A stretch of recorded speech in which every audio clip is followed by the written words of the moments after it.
कहते हैं मित्रों, जब तक बात की जड़ तक ना पहुंच जाओ तब तक किसी नतीजे पर नहीं पहुंचना चाहिए।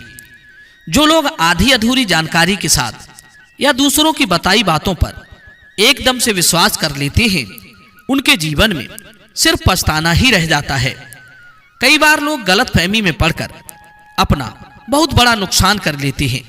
इसीलिए जब तक अपनी आंखों से ना देख लो, पूरी जानकारी ना जुटा लो, तब तक किसी नतीजे पर मत पहुंचना।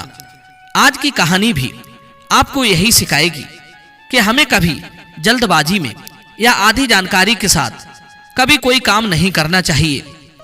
खास करके जब अपने परिवार की बात हो, तब तो कभी जल्दबाजी करना ही नहीं चाहिए। न शक के आधार पर निर्णय लेना चाहिए। यदि अपने परिवार को टूटने से बचाना है तो इन लोगों की बातों में कभी मत आना, वरना बहुत पछताओगे। कई बार लोगों की छोटी छोटी बातें बहुत बड़ा नुकसान कर जाती हैं। मित्रों, ये कहानी आपको गलतफहमियों का शिकार होने से बचाएगी। पुराने समय की बात है। गांव में एक मोहन नाम का बहुत ही सज्जन लड़का रहता था। वो बहुत ही दयालु था, परंतु दुर्भाग्यवश वो बहुत गरीब था। वो रुपए पैसे से तो किसी की मदद कर नहीं सकता था, परंतु अपने शरीर से हर किसी की मदद कर दिया करता था। उसके माता पिता बचपन में ही उसे छोड़कर गुजर गए थे, परंतु उसके लिए घर और खेती लायक कुछ जमीन छोड़ गए थे, जिसमें वो खेती करके अपने खाने पीने की व्यवस्था कर लेता था। उसकी शादी नहीं हुई थी और शादी करना भी नहीं चाहता था, लेकिन एक दिन ऐसी कुछ बात हुई कि ना चाहते हुए भी उसे शादी करनी पड़ी। दरअसल बात ऐसी हुई थी कि उसके गांव में एक बूढ़ी माँ अपनी बेटी के साथ रहा करती थी। उस बूढ़ी माँ का भी उस बेटी के अलावा कोई नहीं था। अब बेटी अकेली क्या कर सकती थी? घर का काम करे या खेती का काम भी अकेले नहीं हो पाता है। और ऊपर से वो एक लड़की थी। समाज को देखकर भी चलना होता है। पुराने समय में लड़कियों को अकेले कहीं जाना ठीक नहीं माना जाता था। कहीं बुरी मनसा वाले लोग उसके साथ कोई अनहोनी ना करते या फिर कोई उस पर व्यर्थ का दोष ना लगा दे।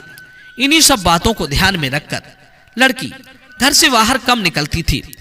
मोहन को जब पता चला कि इन बूढ़ी माँ का खेत में काम करने वाला कोई नहीं है, तो वो उसकी खेती बाड़ी में हाथ लगा दिया करता था। एक तरह से उसकी जीविका भी मोहन ही चलाया करता था। कभी कभी बुढ़िया बीमार पड़ जाती थी तो उसकी सेवा भी किया करता था, उसकी दवा का भी प्रबंध करता था। एक बार बूढ़ी माँ बहुत ज्यादा बीमार पड़ गई तो मोहन एक वैद्य को बुला लाया, मगर वैद्य की दवाई से भी बूढ़ी माँ को कोई राहत नहीं मिली। अब बूढ़ी माँ को आभास हो गया था कि अब वो नहीं बच पाएगी। उसे चिंता खाए जा रही थी कि मेरे मरने के बाद मेरी बेटी का क्या होगा, इसकी शादी कौन करेगा। तब उसे ख्याल आया कि मैं तो नाहक परेशान हो रही हूं, लड़का तो मेरे पास में ही है। किसी ने मेरे जैसी मंदबुद्धि को देखकर जरूर ये कहावत कही होगी कि गोद में छोरा और नगर में ढिढोरा। एक दिन बुढ़िया मोहन से बोली, देखो बेटा, तुमने मेरी बहुत सेवा की है, जिसका उपकार हम नहीं चुका सकते। अब मेरा बचना तो मुश्किल है, किसी भी वक्त मेरी सांसें रुक सकती हैं। तुम्हारे उपकार से बेटा मेरे रोम रोम दबे पड़े हैं, लेकिन उसके बावजूद तुम मुझ पर एक उपकार और कर दो, जिससे कि मैं चैन से मर सकूं। मोहन बोला, माई, मैं तुम्हारी हर बात मानने को तैयार हूं।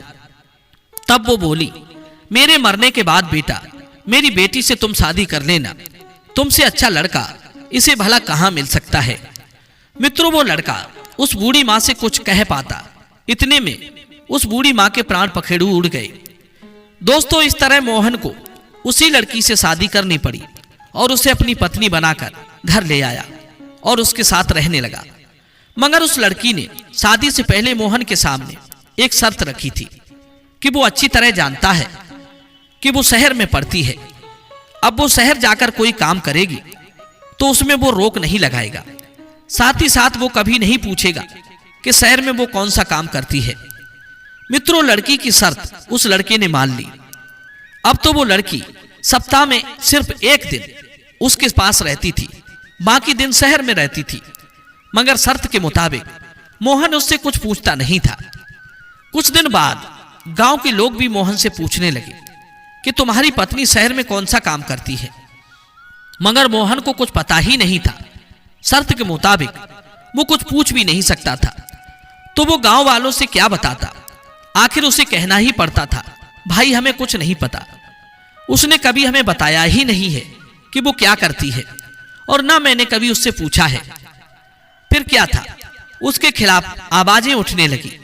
गांव में बातें शुरू हो गई कि इसकी औरत शहर जाकर गलत कार्य करती है, उसका चरित्र अच्छा नहीं है, वो एक चरित्रवान स्त्री नहीं है, वो एक चरित्रहीन स्त्री है। अगर शहर में नौकरी करती होती तो मोहन को अवश्य बताती, मगर उसे तो पहले ही अपने बचनों के बंधन में बांध लिया है। मित्रों, धीरे धीरे ये बात गांव में फैल गई। मोहन को देखते ही लोग उसके सामने ही उल्टी सीधी बातें करने लगते थे। कोई कहता था कि तुम उससे पूछ क्यों नहीं लेते, या उसके साथ जाकर देख क्यों नहीं लेते कि आखिर तुम्हारी पत्नी क्या करती है। गांव वालों की बातें सुन सुनकर मोहन तंग आ चुका था। उसे भी अब लगने लगा था कि ये सभी लोग सच बोल रहे हैं, वो जरूर कोई गलत काम कर रही है, इसीलिए मुझे अपने वचनों में बांध दिया है। मित्रों, मोहन सोचने लगा कि मुझे तो पहले ही स्त्रियों से नफरत थी, इसलिए शादी नहीं करना चाहता था, मगर मरते मरते वो बुढ़िया मेरे गले में मौत का फंदा डाल गई। अब ना तो जीना बनता है न मरना बनता है। उसके मन में तरह तरह के गलत विचार उठने लगे। मोहन गांव के लोगों की तरह तरह की बातें सुन सुनकर गुस्से से भर उठता था। दोनों के बीच के विश्वास को गांव के कुछ लोगों ने नष्ट कर दिया था। वो सोचने लगा, अब जीने में क्या रखा है, मुझे आत्महत्या कर लेनी चाहिए। इसी विचार से वो एक दिन नदी किनारे गया और नदी में छलांग लगा दी। मित्रों, संयोगवश एक महात्मा जी नदी में स्नान कर रहे थे। वो बहुत अच्छी तरह तैरना जानते थे। महात्मा जी ने देखा कि ये लड़का आत्महत्या करने के लिए नदी में कूद गया है और डूब रहा है, तो महात्मा जी ने तैरकर मोहन को बचा लिया और किनारे खींच लाए। मोहन बोला, आपने मुझे क्यों बचाया, मैं तो मरने के लिए ही नदी में कूदा था। महात्मा बोले, लेकिन तुम मरना क्यों चाहते हो? दुनिया में जीने के लिए लोग क्या क्या उद्यम करते हैं, और तुम हो के मरने पर उतारू हो। वह बोला, मेरी पत्नी बदचलन हो गई है, उसकी चर्चा गांव की गली गली में हो रही है, मेरे मान सम्मान को बहुत ठेस पहुंची है। मैं उसके लिए जिंदा नहीं रहना चाहता जिसने मेरी सम्मान को मिट्टी में मिला दिया। मैं कैसे गांव वालों को मुंह दिखाऊंगा, मैं कैसे उनसे नजरें मिलाकर बात करूं। इस बदनामी को लेकर मैं जीना नहीं चाहता। महात्मा जी बोले, पुत्र, क्या तुमने अपनी पत्नी को कभी गलत कार्य करते हुए देखा है, या किसी पुरुष के साथ आते जाते उसे देखा हो? तब मोहन बोला, नहीं महाराज, मैंने उसे किसी के साथ आते जाते नहीं देखा है और ना कोई गलत कार्य करते देखा है। मैंने तो उसे आज तक कुछ करते देखा ही नहीं है कि वो शहर में जाकर क्या करती है। ये तो मेरे गांव वाले कह रहे हैं कि वो बदचलन है, मुझे धोखा दे रही है, इसीलिए मुझे भी लगा कि मेरी स्त्री ठीक नहीं है। दोस्तों, महात्मा जी कहने लगे, बेटे, क्या कल को गांव वाले ये कहने लगे कि तुम्हारी आंखें फूट गई हैं तो तुम मान लोगे? मोहन बोला, ये बात मैं कैसे मान लूंगा? महात्मा जी बोले, ठीक यही बात तुम्हारी पत्नी के साथ भी तो हो सकती है। तुम्हें अगर शक है तो तुम्हें उसका पता लगाना चाहिए। तुम्हें उसके हर कार्य पर नजर रखने की आजादी है। उसके लिए तुम किसी बंधन में नहीं बंधे हो। एक पति का कर्तव्य है कि पत्नी की छोटी से छोटी बात की जानकारी रखे, उसके भले बुरे का ख्याल रखे। हवा में सुनी सुनाई बातों पर विश्वास करने वाले लोग कान के कच्चे होते हैं। ऐसे लोग अक्सर अच्छे दोस्त या अच्छी पत्नी को खो देते हैं। आप चाहे कितने ही अच्छे इंसान हो, फिर भी आप किसी न किसी की नजरों में बुरे जरूर होते हो, क्योंकि लोग हमेशा अपने स्वार्थ के अनुसार ही आपके बारे में सोचते हैं। जरा सोचो, जो गांव वाले तुम्हारी स्त्री पर दोष लगा रहे हैं, क्या उन्होंने तुम्हारी पत्नी को काम करते देखा है कि वो क्या करती है? बस यूं ही हवा में बातें मार रहे हैं, क्योंकि अपने घर की बात थोड़ी ही है। दूसरे के बारे में चाहे जैसा बोलो, कौन रोकता है? यही तो दुनिया की फितरत है। महात्मा जी ने समझाया, पुत्र, जिस बात को सोचकर तुम आत्महत्या कर रहे हो, अगर वो बात सच ना हुई तो क्या गांव वाले तुम्हें जीवित कर देंगे? नहीं कर पाएंगे। रही बात तुम्हारे सम्मान की, तो उसके विषय में तुम्हें समझाता हूं। महात्मा ने 1 रुपया अपनी झोली से निकाला और मिट्टी में फेंक दिया। बोले ये क्या है? तो मोहन ने कहा महाराज ये तो रुपया है। फिर महात्मा जी ने उस रुपये को पैरों से कुचला। उसके बाद मोहन से पूछा अब ये क्या है? मोहन बोला महात्मा जी ये रुपया है। फिर महात्मा जी ने उसे कीचड़ में फेंक दिया। कीचड़ में से निकालकर उनसे पूछा कि ये क्या है? तो मोहन ने जवाब दिया महात्मा जी ये रुपया ही है, चाहे उसे मिट्टी में मिला दो या पानी में बहा दो, चाहे कीचड़ में फेंक दो, रहेगा तो वो रुपया ही। महात्मा जी बोले बेटे, एक नेक दिल इंसान इस रुपये की तरह होता है। उसकी चाहे कोई निंदा कर दे या गरीब हो जाए या भूखा रह जाए या फटे पुराने कपड़े पहने हो, उसके मान सम्मान में कोई फर्क नहीं पड़ता। रही बात तुम्हारी पत्नी के चाल चलन की, तो अभी शहर चलते हैं और देखते हैं कि वो क्या करती है। दूध का दूध और पानी का पानी हो जाएगा। मित्रों, इस प्रकार मोहन महात्मा जी के साथ शहर को चल दिया। उसे पता नहीं था कि उसकी पत्नी कहाँ रहती है और क्या काम करती है। उसने केवल सुन रखा था लोगों के मुंह से कि वो गलत काम करती है। महात्मा जी उसे लेकर शहर में एक बूढ़े वैद्य के पास आए और बोले वैद्य जी, आप तो पूरे शहर की खबर रखते हो। इस महानुभव की पत्नी शहर में रहती है, मगर इसे ये नहीं पता है कि वो कहाँ रहती है और क्या करती है। तभी वैद्य जी कहते हैं देखो भाई, मेरे पास 100 लड़कियां काम करती हैं, जिसमें 4 विवाहित हैं। पहले तुम उन 4 में तलाश कर लो। अगर उसमें नहीं मिलती है तो मैं उन 100 लड़कियों को उसकी तलाशी का काम दे दूंगा।